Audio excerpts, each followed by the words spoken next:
آج کے خطبہ جمعۃ المبارک میں انشاءاللہ العزیز سورۃ الاحزاب کی ایک آیت مبارکہ 35 نمبر کی روشنی میں مسلمانوں کی جو خوبیاں ہیں، ایک مسلمان کے جو اوصاف اور محاسن ہونے چاہیے وہ بیان ہوں گے۔ چنانچہ اللہ عز و جل فرماتے ہیں ان المسلمین والمسلمات والمؤمنین والمؤمنات والقانتین والقانتات، بے شک اسلام لانے والے مرد اور اسلام لانے والی عورتیں، ایمان لانے والے مرد اور ایمان لانے والی عورتیں، فرمانبرداری کرنے والے مرد اور فرمانبرداری کرنے والی عورتیں، والصادقین والصادقات، سچ بولنے والے مرد اور سچ بولنے والی عورتیں، والصابرین والصابرات، صبر کرنے والے مرد اور صبر کرنے والی عورتیں، والخاشعین والخاشعات، عجز و انکساری کرنے والے مرد اور عجز و انکساری کرنے والی عورتیں، والمتصدقین والمتصدقات، صدقہ و خیرات کرنے والے مرد اور صدقہ و خیرات کرنے والی عورتیں، والصائمین والصائمات، روزہ رکھنے والے مرد اور روزہ رکھنے والی عورتیں، والحافظین فروجہم والحافظات، اور اپنی شرمگاہوں کی حفاظت کرنے والے مرد اور اپنی عزتوں کی حفاظت کرنے والی عورتیں،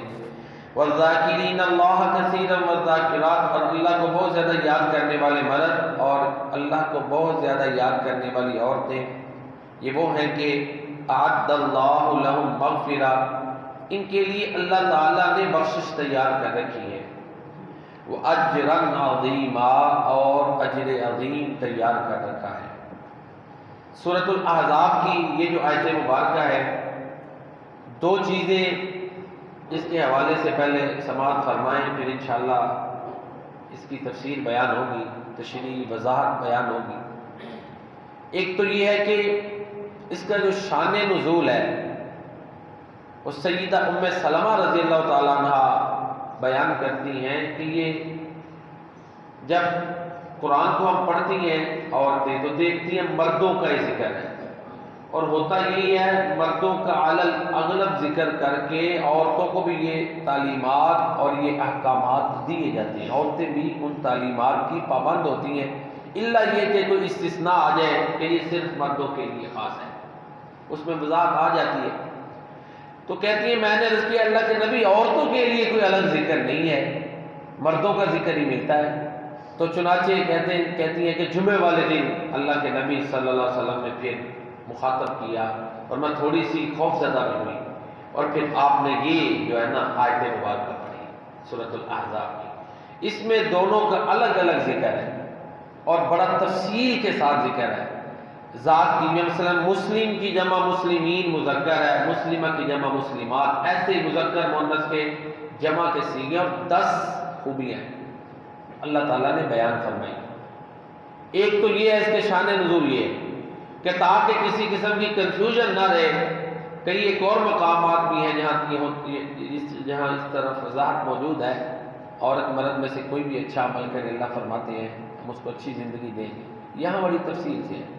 ایک بات تو یہ، دوسری جو اس کا کہہ لیں کانٹیکسٹ ہے سیاق و سباق کا، اس سے جو پچھلی آیات ہے نا ان میں اللہ تعالیٰ نے خاص طور پر ازواج مطہرات کے لیے احکامات بیان کیے، ان کے فضائل، ان کے آداب اور احکامات بیان کیے، پورا رکوع ہی ازواج مطہرات کے بارے میں، اور اس میں ان کے کہا کہ گھر سے بلا ضرورت نہ نکلیں، زینت چھپا کے رکھیں، اسی طرح گھروں میں قرآن اور حکمت حدیث اس کی تلاوت کریں، اللہ اور اس کے رسول کی فرما برداری کریں، یہ تعلیمات دی گئی۔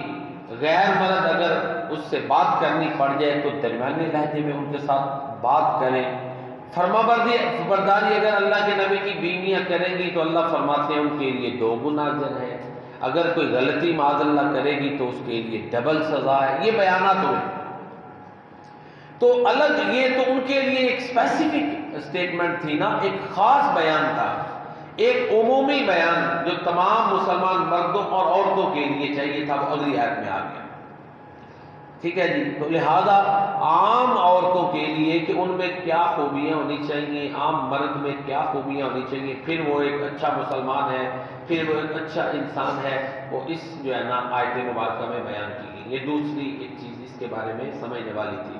تیسری ایک اور چیز جو بڑی اہم ہے، سورۃ الاحزاب جو ہے نا یہ جنگ خندق کے موقع پہ نازل ہوئی ہے. ٹھیک ہے نا جی.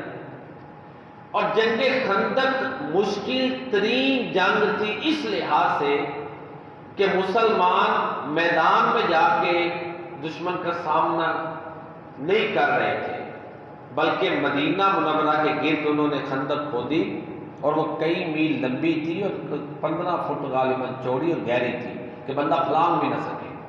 اور پورے مدینہ کے گرد جہاں تو پہاڑ تھے وہ تو علاقہ چھوٹا، باقی ساری وہ خندق کھودی تھی. اور فاقے کا عالم تھا، کھانے کے لیے بھی کچھ نہیں تھا، وہ یعنی فاقہ کشی تھی، حالات کٹن تھے. ادھر سے منافقین کی ریشہ دوانیاں بھی تھیں، ان کی شرارتیں بھی تھیں. معاہدے یہودیوں نے کیے ہوئے تھے کہ جی کوئی باہر سے دشمن آئے گا تو مل کر دفاع کریں گے، لیکن اندرونی طور پہ وہ اس کو پورا نہیں کر رہے تھے، مسلمانوں کے خلاف سازشیں کر رہے تھے. ان کٹھن حالات میں سورۃ الاحزاب اتری ہے، اس کی آیت ہے. تو ایک بندہ جو پرفیکٹ ہوگا یعنی مضبوط اعصاب کا، اس کے لیے ضروری ہے یہ 10 خوبیاں ایک مسلمان کی، پھر وہ طاقتور مسلمان، پھر وہ ہر قسم کے جفا کشی کا سامنا کر لے. یہ ایک میسج ہے مسلمانوں کے لیے.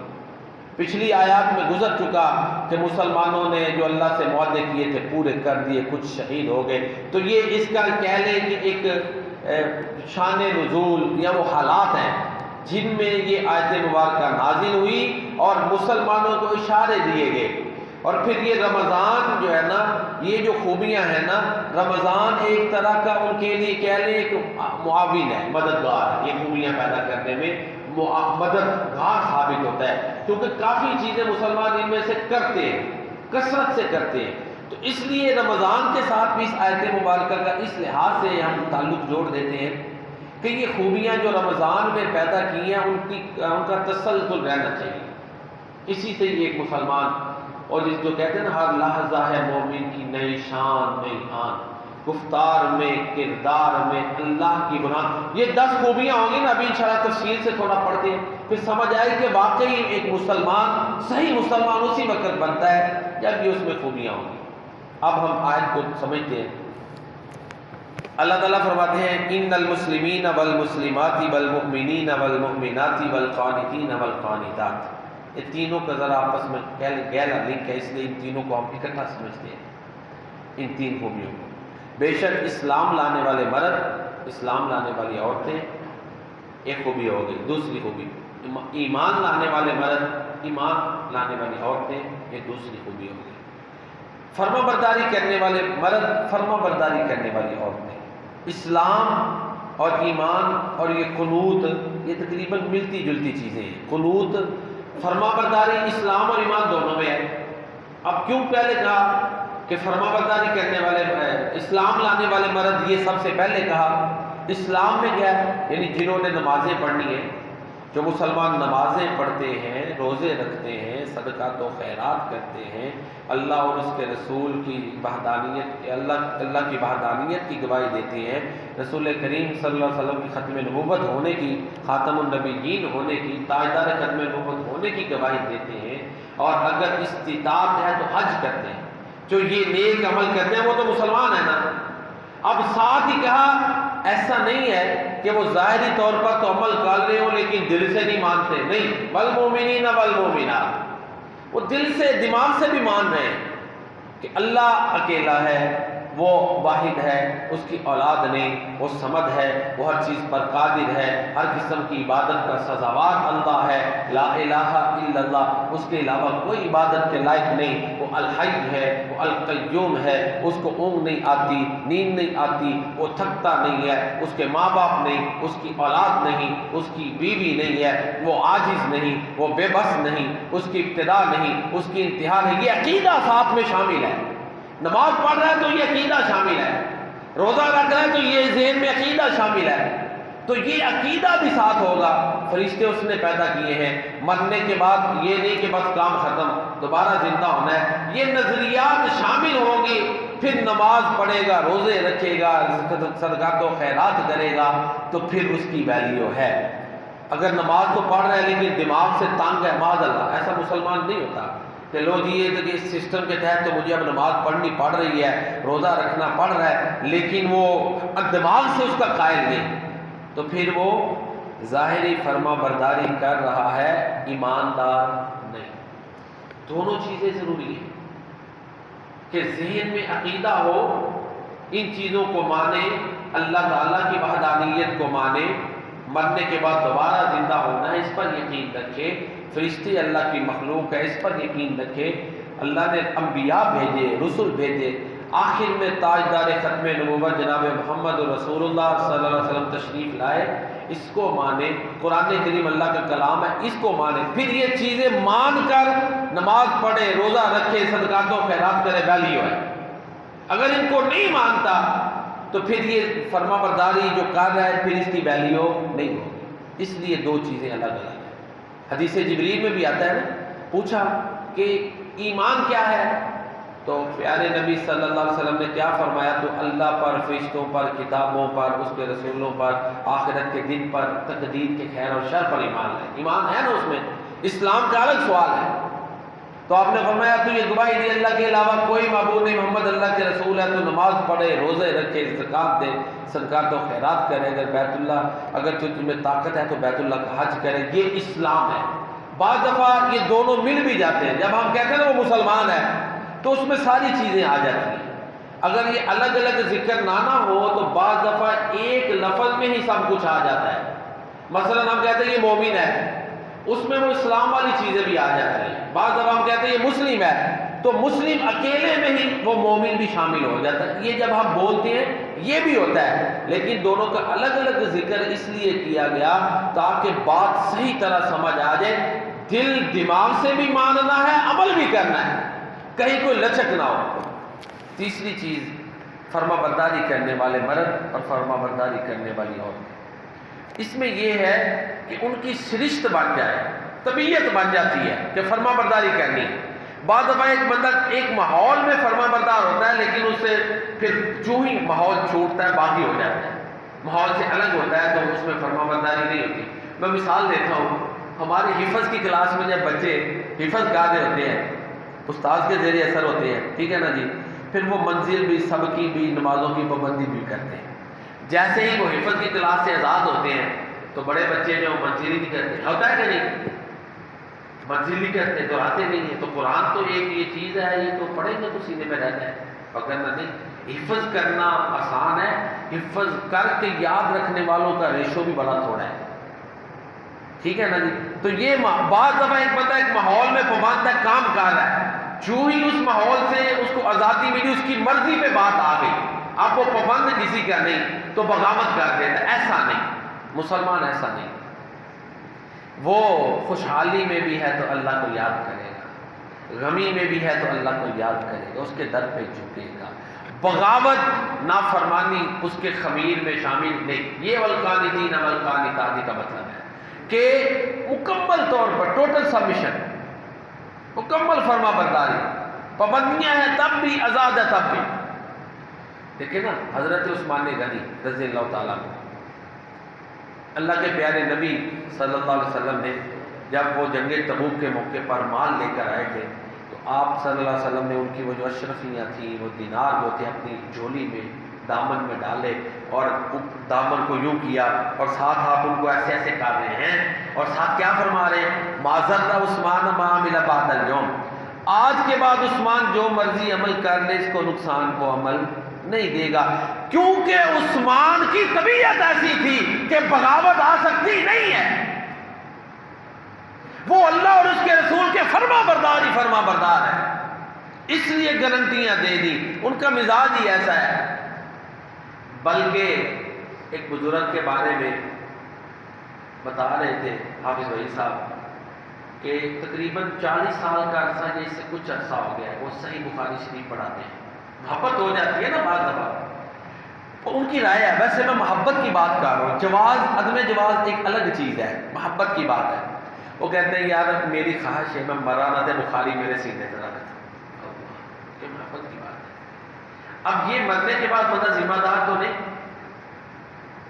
تو یہ کیفیت ہوتی ہے لگاؤ کی، لگن کی.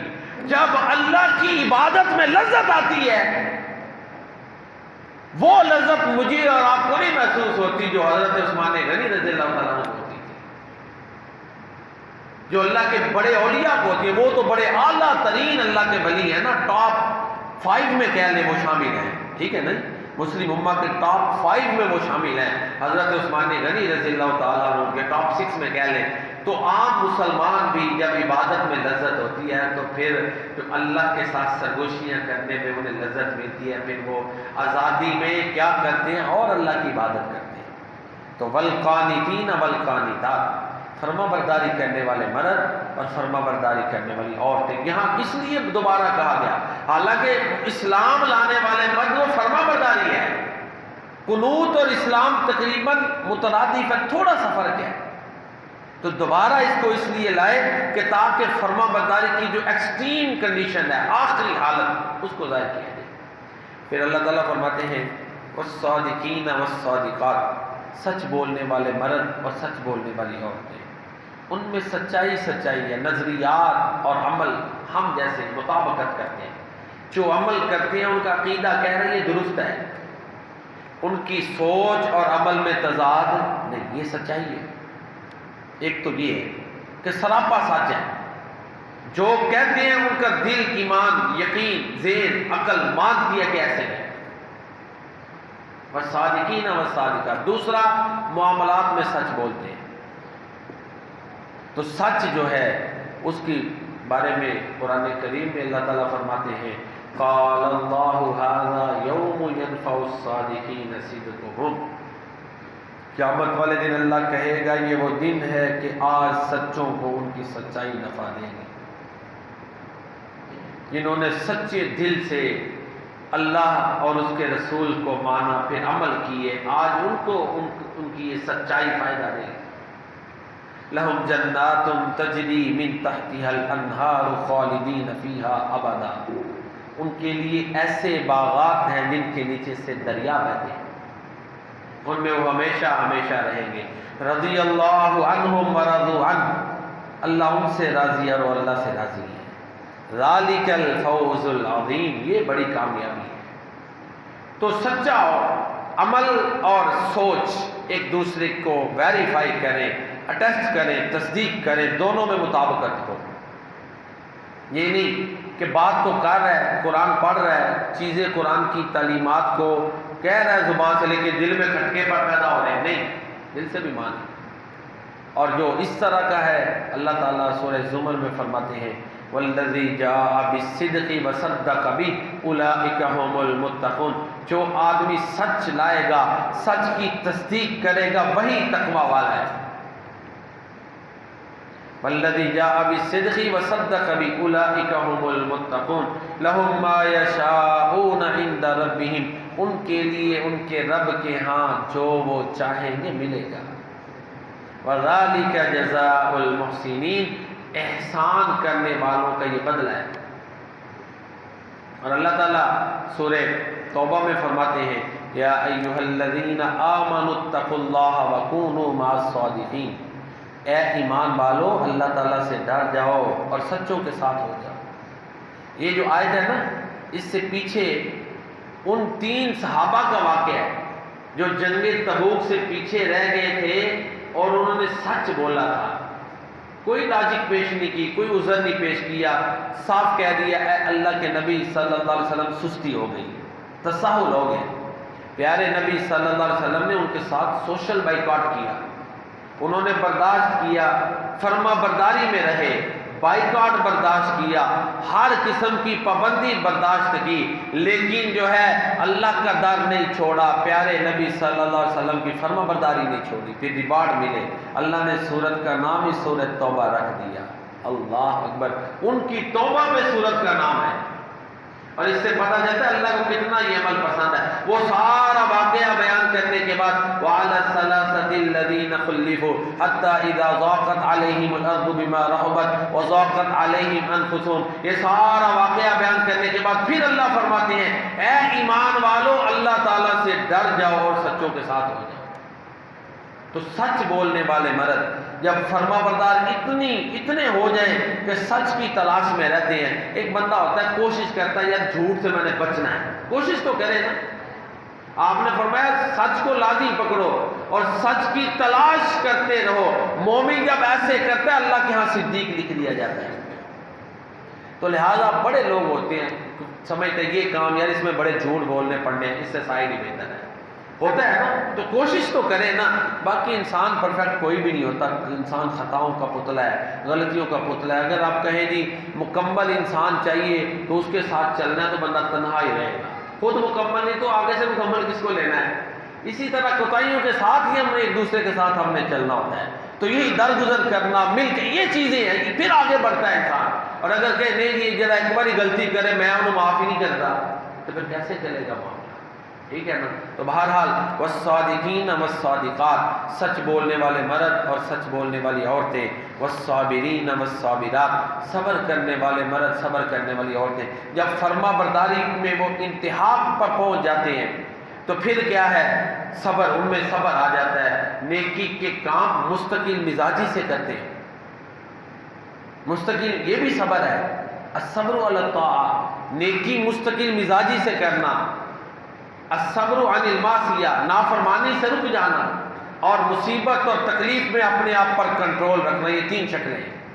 تو جو صبر کرتے ہیں پھر جب اسلام ہوگا, فرما برداری ہوگی, سچ ہوگا, تو پھر یہ کیفیت بھی اللہ اپنے بندوں میں پیدا کر دیتے ہیں کہ اپنے اوپر وہ کنٹرول رکھتے ہیں.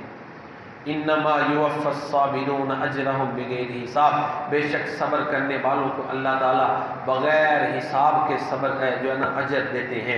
اور اللہ تعالیٰ یہ حکم دیتے ہیں نماز اور صبر کے ساتھ اللہ سے مدد مانگا کرو. اللہ سے مدد کے لیے جلد بازی نہیں, ثابت قدمی جو ہے نا رکھتے ہوئے اس سے مدد مانگتے رہنا ہے. یا ایھا الذین آمنوا استعینوا بالصبر والصلاۃ, اے ایمان والو صبر اور نماز کے ساتھ اللہ تعالیٰ سے مدد مانگو. ان اللہ مع الصابرین, بے شک اللہ صبر کرنے والوں کے ساتھ ہے. نماز میں ایسی دعائیں ایڈ کر لیں جو ضروری ہیں. نماز میں وہ مدد مانگے, ٹھیک ہے. اتحیات پڑھنے سے پہلے, اتحیات کی سلام پھیرنے سے پہلے کوئی بھی قرآنی دعا یا حدیث سے ثابت دعا آپ پڑھ سکتے ہیں. کل ایک دوست وزیر آباد میں گئے ہوئے تھے, اچھا خاصا تعلیم یافتہ ہے, دین کو بھی سمجھتے ہیں. تو انہوں نے سلام پھیری زور کی نماز کے بعد. وہ کہتے ہیں افسر ایک سوال کرنا. میں نے کہا آپ بتائیں یہ معوذتین کیا میں سلام پھیرنے سے پہلے پڑھ سکتا ہوں؟ میں نے کہا ہاں جی, ٹھیک ہے. معوذتین یعنی قل اعوذ برب الفلق قل اعوذ برب الناس, ہو سکتا ہے کہ صلات ہو جائے کے اس طرح کے معاملات. تو سلام پھیرنے سے پہلے دعائیں ایڈجسٹ کر لیں, ٹھیک ہے نا. تو وہ اللہ نماز قبول تو وہ بھی قبول ہے. تو نماز کے ساتھ یہ مدد مانگ لی نا, جب سلام پھیرنے سے پہلے دعا کر لی ہے, سجدے میں مسنون دعائیں پڑھنی ہے. دوسری نفل میں آپ پڑھ سکتے ہیں. نفل میں آپ غیر مسنون دعائیں, مراد غیر مسنون سے مراد ہے جو حدیث سے ثابت ہوں, لیکن آپ کو ضرورت ہے نفل میں آپ دعا کر سکتے ہیں. مثلا آپ نفل پڑھ رہے ہیں, آپ اس میں یہ پڑھ سکتے ہیں یا حی یا قیوم برحمتک استغیث, سجدے میں پڑھ سکتے ہیں آپ, کوئی مسئلہ نہیں. ہمارے ہاں صرف ہم نے یہ سمجھا ہوا ہے بس سجدے میں ہم نے سبحان ربی الاعلیٰ ہی پڑھنا ہے کہ نہیں, یہی سوچ ہے نا, بس ہم نے یہی پڑھنا ہے. نفلی سجدہ جو ہے اس میں آپ اپنی ضرورت کی دعائیں مانگیں, وہ قریب ترین ہے. میں اور آپ وہ موقع ضائع کر دیتے ہیں, ہمیں پتہ ہی نہیں ہے ان مسئلوں کا, ہمیں پتہ ہی نہیں ہے. کوئی بھی دعا مسنون ہو یعنی اللہ کے پیارے نبی صلی اللہ علیہ وسلم نے پڑھی ہو, نفلی نماز کے سجدے میں آپ پڑھ سکتے ہیں. باقی عام سجدے میں جتنی دعائیں اللہ کے نبی نے سجدے میں پڑھی ہیں وہ بہت زیادہ ہیں, وہ بھی پڑھ سکتے ہیں. ہمیں 2-3 ہی آتے ہیں, سبحان ربی الاعلیٰ, سبحانک اللہم ربنا بحمدک اللہم اغفر لی, اور جان تو اور بھی بڑی دعائیں ہیں جو پیارے نبی صلی اللہ علیہ وسلم نے سجدے میں پڑھی ہیں. ہم اجمی لوگ ہیں, ہم ایک یاد کر لیں تو ہم کہتے ہیں ہمیں نماز آ گئی ہے, سبحان ربی الاعلیٰ آتی ہے سجدے میں, بس ٹھیک ہے شکر ہے چلو یہ دعا آ گئی. تو یہ سبحان ربی الاعلیٰ بھی کوئی چھوٹی دعا نہیں ہے. کبھی غور کریں نا, جب سجدے میں سر رکھ دیا ہے اور اب کہہ رہا ہے کہ میرا رب بلند پاک ہے, عاجزی کی انتہا ہے نا کہ یا اللہ میں نے تجھے بلند مان لیا، تجھے بڑا مان لیا، دیکھ سجدہ ماتھا تیرے آگے جھکا دیا ہے، یہ سوچ ہو پھر رب کی تسبیح کرے تو ایک اور لذت ہے۔ کیوں نہیں؟ صرف یہ سجدہ رکھنا ہی نہیں ہے، یہ اس کی بالا تری اللہ تعالیٰ کی بندہ مانتا ہے۔ سجدہ زمین پہ سر رکھا ہوا ہے، ماتھا اور ناک زمین پہ رکھا ہوا ہے جی، اور پھر کہہ رہا ہے سبحان ربی الاعلیٰ۔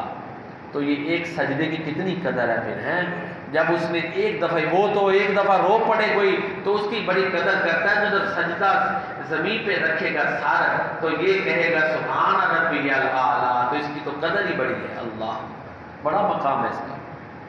تو بہرحال اور دعائیں بھی ہم مانگ سکتے ہیں۔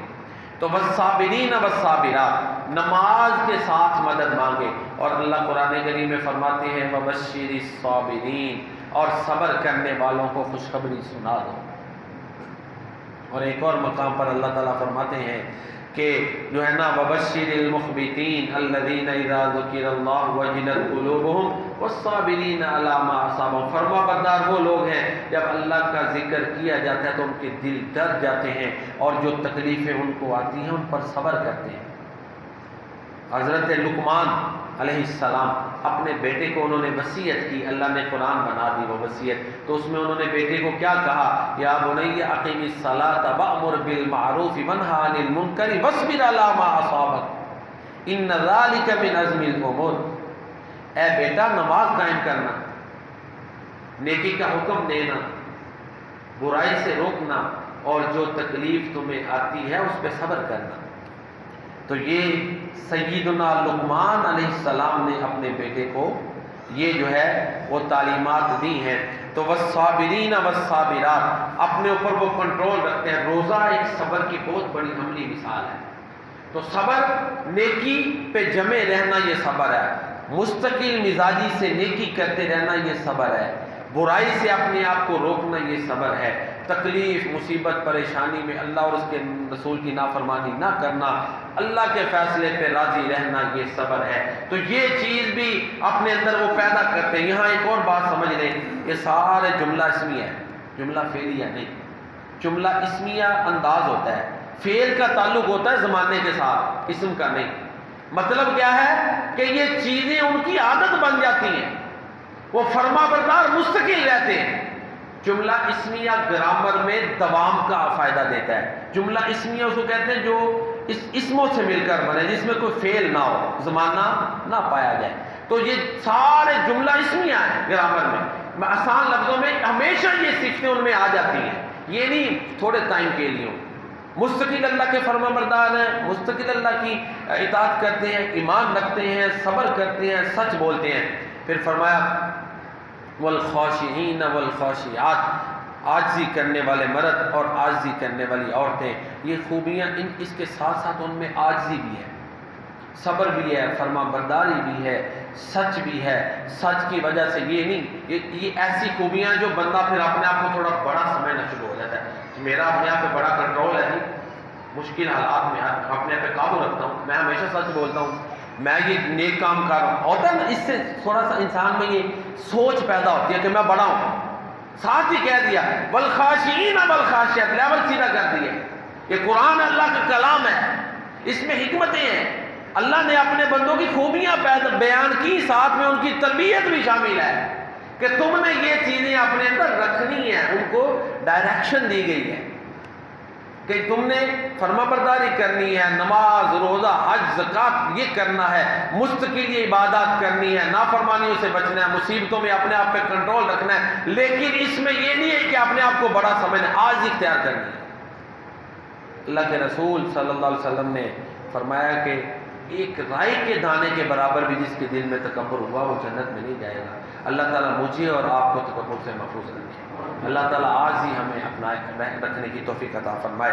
پھر اللہ تعالیٰ فرماتے ہیں والمتصدقین والمتصدقات، صدقہ و خیرات کرنے والے مرد اور صدقہ و خیرات کرنے والی عورتیں، تو ساتھ وہ اللہ کے نام پہ مال بھی خرچ کرتے ہیں، صرف زکوٰۃ نہیں صدقہ بھی آگے ہے، زکوٰۃ سے آگے ہے، اپنے مال میں وہ غریبوں، مسکینوں، ناداروں کا خیال رکھتے ہیں۔ تو یہ اللہ کے بندوں کی خوبی ہے۔ پھر والصائمین والصائمات، روزہ رکھنے والے مرد اور روزہ رکھنے والی عورتیں، والحافظین فروجہم والحافظات، اپنی شرمگاہوں کی حفاظت کرنے والے مرد اور اپنی شرمگاہوں کی حفاظت کرنے والی عورتیں، یہ 9 خوبیاں ہو گئی ہیں۔ والذاکرین اللہ کثیرا والذاکرات، اللہ کو بہت یاد کرنے والے مرد اور اللہ کو بہت زیادہ یاد کرنے والی عورتیں، جو یہ 10 خوبیاں اپنا لیں آگے ان کا ریوارڈ ہے۔ ذکر الہی یہ عظیم ترین عبادت ہے، عظیم ترین نیکی ہے۔ اللہ تعالیٰ سورہ بقرہ میں فرماتے ہیں فاذکرونی اذکرکم واشکروا لی ولا تکفرون، تو تم مجھے یاد کرو میں تمہیں یاد کروں گا، میرا شکر ادا کرو میری ناشکری نہ کرو۔ اب یہ جو نا یہ جواب میں ہے، تو اس کے پیچھے کیا ہے؟ پچھلی آیت سے اس کا لنک ہے۔ پچھلی آیت مبارکہ میں اللہ تعالیٰ فرماتے ہیں کہ ہم نے تمہارے اندر ایک عظیم ترین رسول محمد کریم صلی اللہ علیہ وسلم بھیجے ہیں، کما ارسلنا فیکم رسولا منکم یتلو علیکم آیاتنا، وہ تمہارے اوپر ہماری آیتیں پڑھتی ہیں، تمہیں پاک کرتے ہیں، تمہیں وہ کچھ سکھاتے ہیں جو تم نہیں جانتے تھے۔ تو جب تمہارے اندر اعلیٰ ترین عظیم ترین پیغمبر محمد کریم صلی اللہ علیہ وسلم آ گئے، انہوں نے تمہیں کتاب و حکمت سکھا دی، تمہیں پاک کر دیا، تمہیں تعلیم دے دی، اب تمہارے اوپر فرض ہے اپنے رب کو یاد کرو۔ اللہ اکبر، یہ رب ہے پچھلی آیت کا اس کا۔ تو جب یہ صرف یہ حکم ہی نہیں کہ تم یاد کرو، یہ چھوٹا عمل نہیں، جب رسول نے تمہیں میری یاد سکھا دی ہے، طریقے بتا دیے کیسے کیسے کرنا ہے، محمد کریم صلی اللہ علیہ وسلم نے ہمیں اللہ کا ذکر کیسے کرنا ہے سکھا دیا ہے، تو پھر جب ہم ذکر کریں گے میرے نبی کی سنت کے مطابق کریں گے، ایک ریوارڈ کیا ملے گا؟ اذکرکم، اللہ بھی اپنے ان بندوں کا ذکر کریں گے جو اس کا ذکر کرتے ہیں۔ اگر دل میں بندہ یاد کرے گے تو اللہ تعالیٰ بھی کہتے ہیں میں اپنے نفس میں یاد کرتا ہوں۔ اگر محفل میں اللہ کا ذکر کریں گے تو اللہ فرماتے ہیں میں اپنے بندے کا اس محفل میں ذکر کرتا ہوں جو اس سے بہتر ہے۔ تو یہاں پر یہ اللہ تعالیٰ نے ذکر کا حکم دیا۔ ایک اور مقام پر اللہ تعالیٰ فرماتے ہیں یا ایھا الذین آمنوا اذکروا اللہ ذکرا کثیرا، اے ایمان والو اللہ کو بہت زیادہ یاد کیا کرو، وسبحوہ بکرۃ واصیلا، صبح و شام اس کی پاکی بیان کیا کرو۔ اللہ کو یاد کرنا، بس مسجد میں داخل ہو گئے تو دعا پڑھنی ہے، اللہ تعالیٰ کو یاد، نکلتے ہوئے دعا پڑھ یاد ہو۔ السلام علیکم کا ہے، اللہ تم پہ سلامتی بھیجے، اللہ تعالیٰ یاد ہے، یعنی یہ جو مسنون اذکار ہیں وہ ہم کرتے جائیں گے، ایک میرے نبی کی سنت بھی تازہ ہوتی جائے گی، اللہ بھی یاد ہوتے جائیں گے۔ ٹھیک ہے جی، مسنون اعمال اپنا لیں، ٹھیک ہے نا۔